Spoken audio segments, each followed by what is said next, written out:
Ya'juj dan Ma'juj adalah dua nama suku dari turunan Adam, sama dengan kita manusia. Nabi SAW sebutkan ciri-ciri mereka. Mata mereka sobekannya kecil sehingga mata mereka kelihatan seperti sipit, tapi bola matanya besar. Mereka memiliki rambut yang keriting dan mereka memiliki poster yang umumnya seperti poster manusia. Hanya saja mereka ini memang menjadi fitnah, tanda-tanda hari kiamat. Mereka tidak berbaur dengan manusia yang lain. Salah seorang di antara mereka tahu kalau dia akan mati kalau sudah memiliki anak 1000. Tidak ada pengikutnya dari manusia biasa.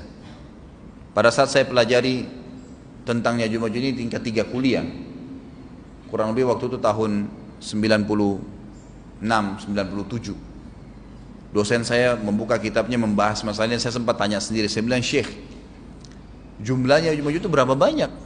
Dia bilang tidak terhitung jumlahnya. Karena ada hadis yang berbunyi mereka akan mendatangi sebuah sungai, kalau tidak salah namanya Sungai Tibria. Sungai itu sekarang ada, besar. Bayangkan sungai ya, airnya banyak mengalir. Kata Nabi SAW, mereka akan mampir dan minum di situ. Mereka semua minum air sungai itu, dan yang terakhir dari mereka datang sudah nggak dapat air. Artinya air sungainya habis diminum. Bayangin berapa banyak jumlahnya tuh. Satu Jakarta aja sekarang kalau minum air sungai Ciliwung nggak habis. Mungkin nggak bakal habis kalau satu Indonesia pun minum. Bayangkan berapa banyak jumlah mereka tuh. Tidak terhitung.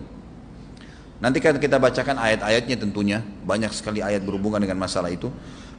Tapi yang jelas pada saat itu Nabi SAW mengatakan, Allah berfirman kepada Isa, berkata, wahai Isa, aku akan mengeluarkan hamba-hambaku yang tidak ada seorang pun dari kalian bisa mengalahkannya, termasuk Isa alaihissalam, nggak bisa mengalahkan. Maka selamatkanlah dirimu bersama dengan pengikut-pengikutmu ke Gunung Tur namanya. Gunung Tur ini ada di Palestina. Ya. Ini rata-rata nanti hari kiamat ini di Syam, banyak negeri Syam kita. Gitu kan? Maka Nabi Isa pun alaihissalam menyelamatkan diri dengan pengikutnya ke Gunung Tur yang diikuti sama orang-orang yang beriman. Lalu tentu yang bisa ikut yang terjangkau pada saat itu, karena dunia sangat luas. Maka yang tidak sempat ikut dengan Nabi Isa alaihissalam, mereka dibunuh oleh Ya'juj Ma'juj. Allah Subhanahu wa taala memberikan ciri khas mereka, artinya cirinya mereka ini, mereka dihimpit di sebuah gunung. Di surah Al-Kahfi dijelaskan oleh Dzulkarnain. Dzulkarnain khilaf antara ahli sejarah mengatakan dia nabi atau dia orang saleh. Tapi Allahu alam, saya cenderung dengan pendapat yang mengatakan dia adalah seorang nabi. Karena Allah SWT angkat ceritanya dalam Al-Quran. Dan Allah berikan dia banyak mukjizat. Di antaranya mukjizatnya adalah menahan Ya'juj Ma'juj waktu itu ingin membuat kerusakan. Di zamannya dia dulu. Jadi memang Ya'juj Ma'juj ini ciri khasnya, kata Nabi SAW, mereka memakan apa saja. Batu. Kalau hewan-hewan itu kalah jengking sama ular. Binatang-binatang buas, harimau, mereka makan semua. Jadi bukan seperti manusia normalnya. Mereka membunuh semua yang bukan seperti mereka. Mereka buat kerusakan. Sampai-sampai kata Nabi SAW tidak ada yang bisa mengalahkan mereka dan jumlah mereka sangat banyak. Salah seorang di antara mereka tahu dia akan mati kalau sudah punya 1000 anak. Dan tidak menikah dengan umumnya orang. 2 suku ini saja. Kata Nabi SAW dalam hadis Bukhari, kecelakaanlah bagi orang-orang yang ada di Jazirah Arab. Kemungkinan besar makna ini adalah tempat mereka dekat dengan Jazirah Arab. Sebagian ada satu syekh dari Mesir, sekarang ada bukunya sama saya dan sudah terjemahan bahasa Indonesia, judulnya Ya'juj Ma'juj. Kalau Bapak Ibu mau beli bisa, ada judulnya Ya'juj Ma'juj, tapi saya lupa penerbitnya apa. Itu agak tebal, harganya mungkin sekitar 85.000 atau 100 ribuan lah maksimal. Itu khusus, dan beliau adakan penelitian, saya baca dan memang sangat konkret dan ilmiah. Beliau mendatangkan fakta kalau tempat Ya'juj Ma'juj yang disebutkan dalam Al-Quran itu ada di Cina, tembok Cina. Jadi seperti yang disebutkan dalam Al-Quran, 2 gunung yang disatukan, di antara celah gunung itu ditaruh tembaga-tembaga. Pernah pemerintah Cina mendapatkan ada celah dari tembok Cina itu yang bolong, waktu mereka mau tempel bolongan itu dengan batu-batu tanah yang mereka biasa taruh sekarang, ternyata di dalam itu ada tembaga yang mengeras, dan seperti disebutkan dalam Al-Quran.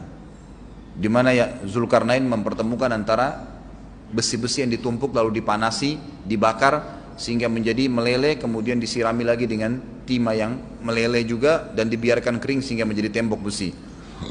Kata Nabi SAW, kecelakaan bagi orang-orang yang Jazirah Arab karena telah terbuka dari lubangnya Ya'juj Ma'juj sebesar ini. Udah kasih isyarat dengan jari ibu jari sama jari tengahnya. Artinya mereka sudah bisa melihat keluar. Tetapi kata Nabi SAW, setiap hari mereka terus menggali gunung itu, berusaha untuk keluar. Pada saat mereka tiba di malam hari, mereka capek, mereka mengatakan besok kita lanjutin. Mereka bangun besok pagi, gunungnya kembali utuh lagi. Sampai nanti waktu di mana Allah izinkan mereka keluar. Pada saat mereka keluar, maka mereka akan mulai membuat kerusakan. Ada di halaman 82 ya. Al-Anbiya 96 sampai 97 ayatnya. Ingatlah hingga apabila dibukakan tembok Ya'juj Ma'juj, bolong, jebol, dan mereka turun dengan cepat dari gunung-gunung itu, dari seluruh tempat yang tinggi. Kita tahu itu jaraknya berapa ratus kilometer, bahkan mungkin ribuan kalau nggak salah ya. Semuanya itu akan dipenuhi Ya'juj Ma'juj, dan telah dekatlah, kalau sudah terjadi itu, kedatangan janji yang benar, maksudnya hari kebangkitan. Maka tiba-tiba terbelalaklah mata orang-orang kafir. Mereka berkata, aduhai celaka kami, sesungguhnya kami dalam kelalaian tentang ini, bahkan kami adalah orang-orang yang zalim. Kenapa? Karena Ya'juj Ma'juj tidak lihat apakah kafir atau beriman. Mereka tidak butuh, bukan seperti Dajjal ya. Dajjal butuh jadi pengikutnya, oke, aman. Ini enggak, siapa saja ditemuin dibunuh.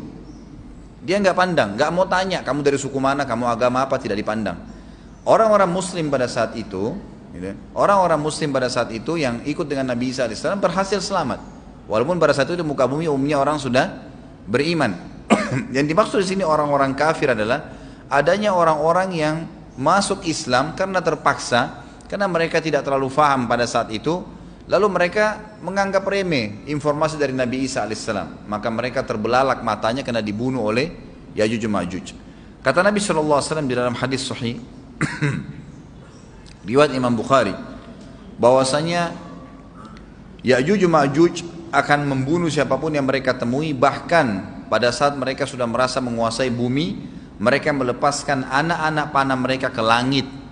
Lalu Allah menurunkan anak-anak panah mereka sebagai fitnah, dipenuhi dengan darah. Maka mereka berkata, kami telah membunuh semua yang ada di bumi dan semua yang ada di langit. Maka sebagai penutup dalam bahasan itu, kata Nabi SAW, Allah lalu mengizinkan Isa untuk berdoa kepada Allah agar memusnahkan mereka. Maka Isa AS pun akhirnya berdoa, meminta kepada Allah Subhanahu Wa Taala agar mereka semua dimusnahkan. Maka pada saat itu pun Allah Subhanahu Wa Taala menurunkan kepada mereka hama. Sebagian hadis menyebutkan serangga kecil seperti cacing, banyak sekali yang menimpa tubuh-tubuh mereka. Setiap orang satu, dan itu membuat mereka mati.